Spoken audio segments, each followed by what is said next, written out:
तो सब सुनना चाहिए।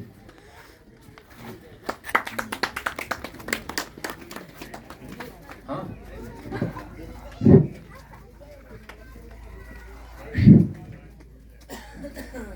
मेरे यहाँ के सभी सम्मानित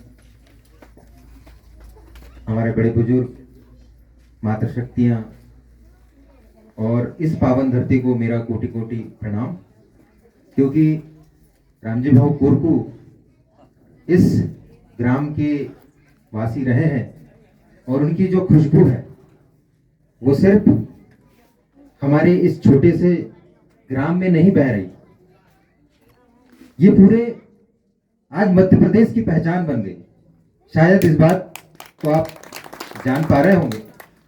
तो ये प्रेरणा हमें कैसे मिली, इस बात को समझने के लिए हमें उनके इतिहास पे जाना पड़ा।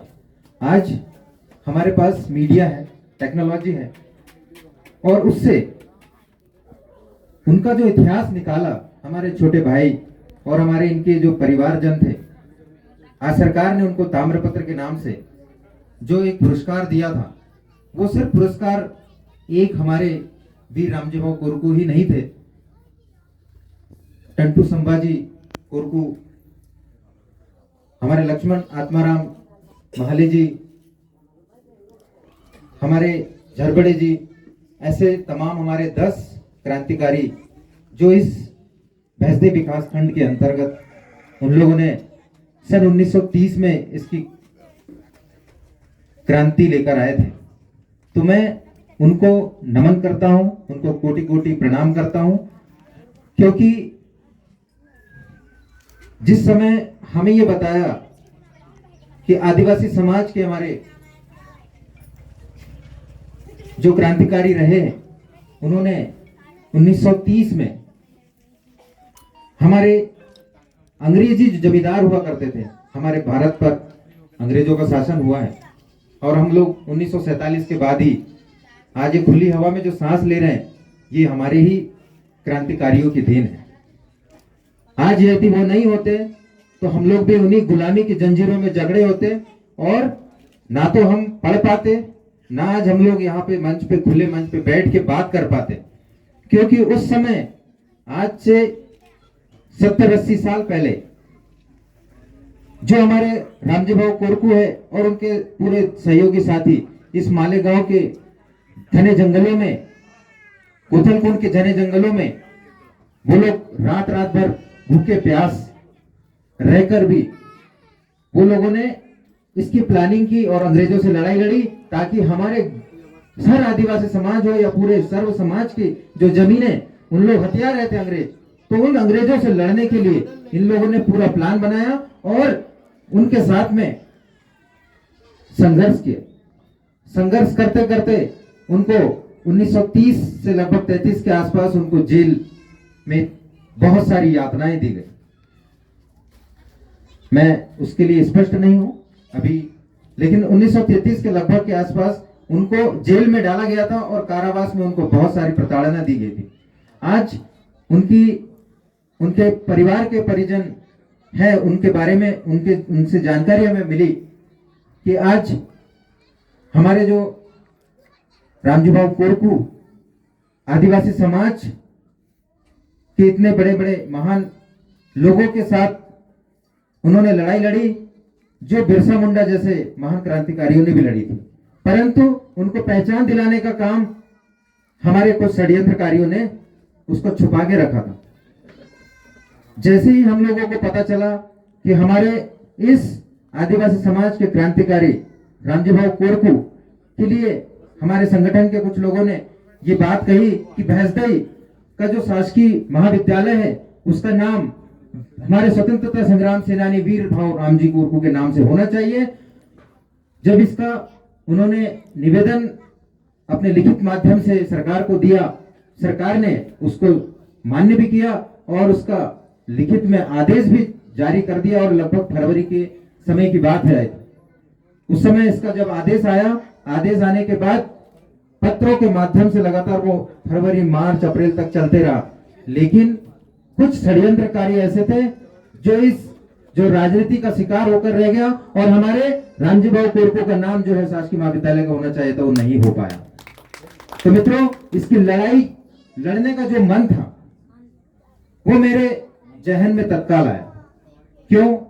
क्योंकि मैं भी अपने आदिवासी समाज के लिए अपना जो सर्वस्व त्याग करना चाहता हूं, वो आज मेरे 1 और 1.5 साल के अंदर में हर क्षेत्र के अंदर ये गूंज रहा है। मेरे में समाज के प्रति जो दर्द है वो बहुत से लोगों के मन में भी है, परंतु मैं ये कार्य नौकरी के रहते नहीं कर सकता था, तो मुझे नौकरी छोड़कर आना पड़ा और अपने समाज के लिए ये जो कार्य आज हम लोग कर रहे हैं वो ये सिर्फ समाज के दर्द के लिए कर रहे हैं कि उसके समाज का दर्द कैसे कम हो सके। हमसे जितने हमारी इस जीवन यात्रा में जैसा हमसे संघर्ष होगा, हम उनके लिए प्रयास करते रहेंगे। मित्रों, हमारे अभी आदरणीय दयाराम दादा ने भी कहा कि हम लोग जो रूढ़िगत परंपरा है या रूढ़ी जन संहिता है, इन सब चीजों से बहुत ही अज्ञानी है और वाकई में ये सत्य है। उन्होंने भी यही कहा कि हमारे मुद्दों की बात जो होनी चाहिए उन लोगों से हम लोग अभी अज्ञानी हैं। वर्तमान में आपको शायद नहीं पता होगा, एक रंबा में अभी केस हुआ था जहां पर हमारे समाज के लोगों ने आंदोलन किया था। वो आंदोलन इसलिए था क्योंकि वो जमीन का विवाद था। एक आदिवासी महिला बहन जो है वो गैर आदिवासी से शादी कर ली थी, तो उसको कानून ने ये अधिकार दिलाया और वो कानून ने जो अधिकार दिलाया वो इस प्रकार है कि हमारे आदिवासी समाज से जो बहनें होती है उन बहनों को वो जमीन का अधिकार नहीं दिया जाता। ये रूढ़ी जन संहिता जो है ये कानून में लिखा है और मैं आपको बताना चाहता हूं कि इसकी जो प्रति है वो मेरे पास खुद है। मध्य प्रदेश राज्य की अनुसूचित जनजातियों की रूढ़ी जन विधि संहिता 1992 और ये विधि संहिता जो है विधि विभाग भोपाल, आज उसकी यहाँ पे पुस्तक गायब हो गई। और जिस बंदे ने वो केस जीता है, जो कानून से केस जीता है, दीनू यूके ने, उसने इसी किताब का सहारा लेकर ये कोर्ट में साबित किया कि हमारे आदिवासी समाज में जो हमारी बहनें होती है उनको हिस्सा नहीं दिया जाता है। आज उसकी जमीन वापस उसी व्यक्ति को मिली है कि नहीं मिली? यहाँ पे कितने लोग जानते हैं रंबा में जो केस हुआ था उसमें केस वो वहां के जो जनपद सदस्य उनके अधिकार क्षेत्र में आया है कि नहीं आया? मुझे पीछे बताएंगे। वो भी हमारे कोरको भाई थे। तो मित्रों, ये किताब इसलिए गायब कर दी गई है, क्यों? क्योंकि इस पे आरटीआई लगाया था हम लोगों ने। उस आरटीआई के माध्यम से किताब नहीं मिल रही है, क्योंकि यदि आपको अपना इतिहास अगर पता हो जाएगा तो आप लोग इनके सीने पे चढ़ के आपके अधिकार ले लोगे कि नहीं लोगे? तो ऐसे ही हमारे इतिहास को दबा दिया गया है। और हमारे जो पढ़े लिखे लोग हैं वो लोग भी ये कहते हैं कि ऐसा तो कुछ था ही नहीं। भाई आप देखो ना, ये बाकायदा इसमें सर्टिफाइड है पूरे, इसमें लॉ, ये प्रिंसिपल सेक्रेटरी ऑफ लॉ इस डिपार्टमेंट के उसमें सील और साइन लगी। लेकिन जब हमने आरटीआई से पता किया तो ये किताब नहीं मिल रही है। मित्रों, ये 10 से 15 वर्षों के बीच में अभी हो रहा है। आप इस चीज को समझे। हम लोग बोलते हैं कि हमने बहुत इंजीनियरिंग और डॉक्टरी और बहुत सारा पढ़ाई लिखाई कर लिया। मित्रों, कुछ नहीं किया हम लोग। हमारा आज जो समाज जो सबसे पिछड़ा है ना, ये इसका कारण ही है कि हमारे पास में शिक्षा तो है। 2 तरीके के शिक्षा होती है कहते हैं। एक शिक्षा वो होती है जो नौकरी पैसे करने के लिए लोग पढ़ते हैं, और एक दूसरी शिक्षा जो होती है वो ज्ञान होता है। ज्ञान जो मिलता है वो हमारे ज्ञान का जो की शिक्षा बोलेंगे, वो ज्ञान जो होता है हमारे घर परिवार से मिलता है। और जो नैतिक ज्ञान जो समाज के और पूरे समाज की सेवा करने का जो ज्ञान मिलता है उसको सबसे बड़ी शिक्षा कहते हैं। क्योंकि समय नहीं है, लेकिन फिर भी मैं एक और बात बताना चाहूँ, क्योंकि मैं भी एक असिस्टेंट प्रोफेसर था इंजीनियरिंग कॉलेज में। लगभग 2 साल पहले मैं वहां से इधर आ गया हूँ रिजाइन करके। तो वहां पर जब मैं पढ़ाता था बच्चों को, तो बच्चे ये कहते थे कि सर हमारे थोड़े से सेशनल में मार्क्स बढ़ा देना, मिड सेमेस्टर में मार्क्स बढ़ा देना, या किसी कॉपी में कई बार, क्योंकि हमारे यहाँ खुद ही इंटरनल कॉपी चेक होती थी, तो रिक्वेस्ट करते रहते थे। तो उनके साथ उनको किस लिए जरूरत है अच्छे मार्क्स की? क्योंकि उनको एक अच्छी नौकरी मिल जाएगी। अच्छे कैंपस जो बड़ी बड़ी कंपनियों में आज बच्चों का जो सिलेक्शन होता है वो टाटा, या बिरला की जो कंपनियां होती है उनमें 75% से ज्यादा नंबर चाहिए रहते हैं आपके पूरे इंजीनियरिंग कॉलेज में, या 12वीं में भी आपके 75 मार्क्स से ज्यादा होने चाहिए। तो उनका कहना था कि सर हमारे मार्क्स यहाँ बढ़ा दीजिए। मुझे बड़ा दुख होता था, मैं उनको ये बात बोलता था कि यार हमारे जो बच्चे हैं वो इस बात की डिमांड कर रहे हैं कि हमारे पास हमारी काबिलियत नहीं है, लेकिन उसके बाद भी उनको नंबर अच्छे चाहिए, उनका परसेंटेज अच्छा चाहिए।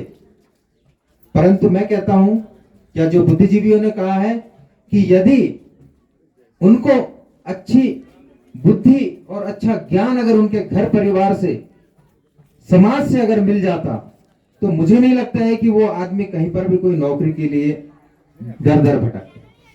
क्योंकि यदि जिसके पास हुनर है, जिसके पास ज्ञान है, उसको ऐसे मार्कशीट की आवश्यकता नहीं है, वो अपने आप में खुद मार्कशीट अपनी पहचान पूरे देश में बना सकता है। मैं इतनी बातों को विराम देता हूं। धन्यवाद। यहाँ के जितने भी आयोजक समिति है, हमारे कुरुकु कल्याण समिति के बड़े बड़े पदाधिकारी और हमारे समाज के बुद्धिजीवी, हमारे छोटे छोटे बच्चे और हमारे युवा साथी, जो आज आने वाले समय की बहुत बड़ी पहचान होने वाली है।